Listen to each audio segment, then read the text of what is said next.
There are reports this morning that Hugh Jackman and Deborra-Lee Furness have finalised their divorce. Yeah, for more, we're joined by entertainment editor Peter Ford. Good morning, Pete. This is just 1 month after filing. This has been pretty quick.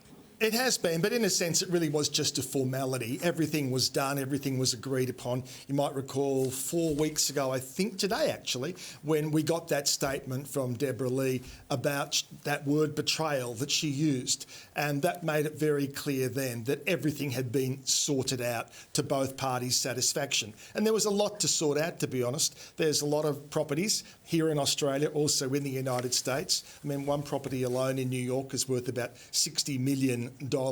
So all of that had to be attended to. It was, and now for the past month, it's just been a case of waiting for the judge to rubber stamp it. And if he knows that both parties are happy with the outcome, then there's never a problem in getting that stamped. So that closes that chapter, chapter that we all loved of the two of them together. They were a great couple. So what happens now? I guess it's a case of waiting and seeing whether Hugh might feel it's now appropriate for him to take that next step with Sutton Foster, his new lady, and take a visit to the red carpet, make it Instagram official. And also to see what Deb-Lee does too, because Deb's a very talented actor, very talented director. We know she does amazing work in that space of international adoptions. So I hope they all move forward and prosper and are happy. Yeah, hopefully. All right. Pete, you've got another update on another reported Hollywood split.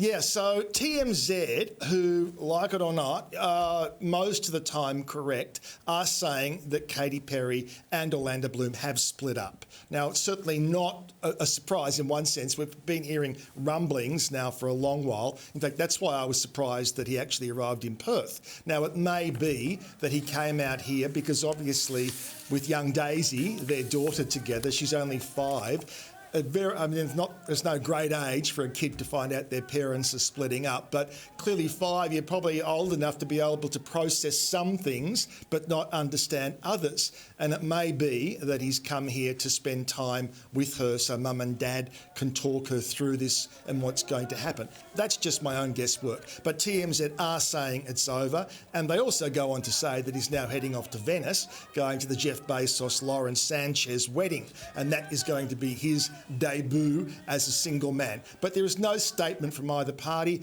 Katy is due on stage in Adelaide tomorrow night, starts a 4-night run there.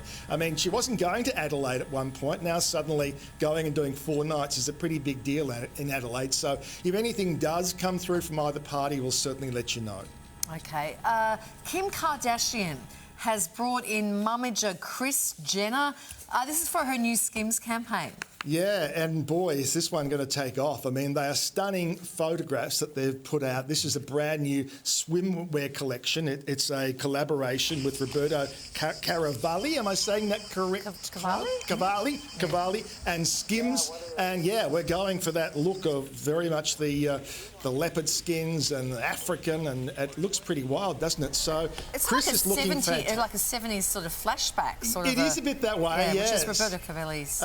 Yeah, a bit of caftan action there. We've got bikinis, we've got one-pieces, we've got cover-ups. Now, Kris, this is really the first time we've seen her since there's been a lot of buzz around recently that she's had a bit of a touch-up by one of the top cosmetic surgeons in New York.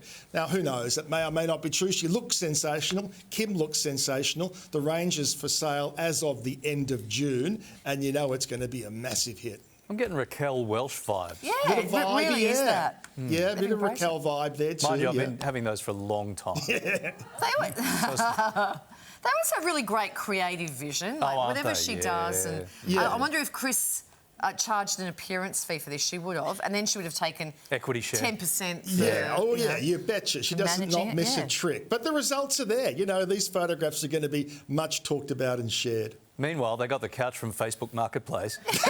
They spent all the money on production. Pete, thank you, mate. We'll talk to you again soon. Bye.